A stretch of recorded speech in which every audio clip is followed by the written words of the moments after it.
আমি আদার চারাগুলো কিছুদিন পূর্বে বসিয়েছিলাম, সেগুলো অলরেডি সুন্দর আদা গাছ হয়ে গেছে। এবার এগুলো ট্রান্সফার করতে হবে, ওই জন্য আমি একদম পুরো জল দিয়ে ভর্তি করে দিলাম যাতে ট্রান্সফার করার সুবিধা হয়। তার জন্য ততক্ষণ এটা ভিজতে থাকুক, ততক্ষণ আমি এদিকের কাজটা করে নিই। এখানে নিয়ে নিয়েছি আমি প্রায় 15-20 কিলোর মতো মাটি।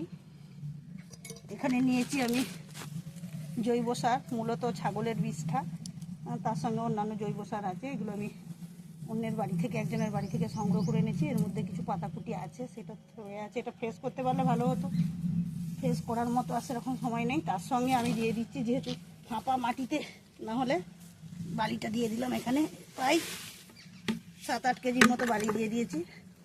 দিয়ে আমি এগুলোকে একদম সুন্দর করে একটার সঙ্গে আরেকটা মিশিয়ে দেবে হাতে করে।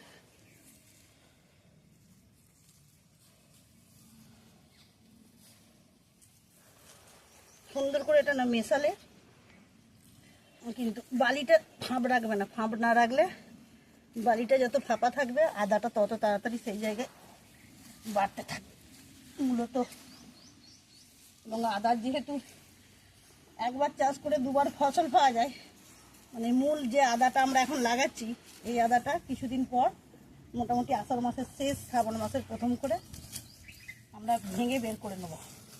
তারপর যে নতুন গাছ থেকে যে আদাটা হবে এটাকে বলে বীজ আদা।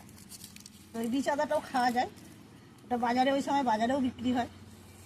তারপরে আবার মূল যে আদাটা হবে সেটা হবে অঘ্রাণ মাসে বা গাছ মরে যাওয়ার পর। এবার আমরা নিয়ে নিচ্ছি 25 কেজি একটা চালের বস্তা। 25 কেজি চালের বস্তাটাকে আমি অলরেডি খানিকটা ফোল্ড করে রেখেছি। এই কারণে পুরোটা তো ভর্তি হবে না, পুরোটা ভর্তি করারও কোনো দরকার নেই।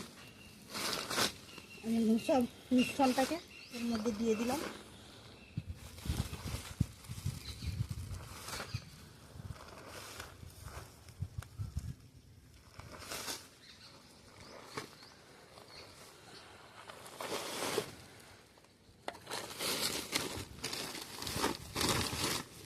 মিশ্রণটাকে আমি এর মধ্যে দিয়ে দেবো।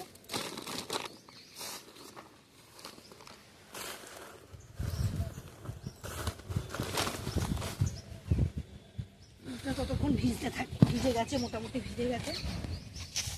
তো মিশ্রণটা আমি পুরো দিয়ে দিচ্ছি এর মধ্যে। মিশ্রণটা দিয়ে বেশ কষ্টসাধ্য কাজ, মোটেই সহজ নয়, কিন্তু করতে তো হবে। চাষিরা কত কষ্ট করে ফসল ফলায়, নিজেরা না করলে তা বোঝা যাবে না, একবার পরখ করে দেখতেই হবে। তাই একবার পরখ করে দেখুন সবাই, দেখবেন যে নিজের ফসল ফলানোর মধ্যে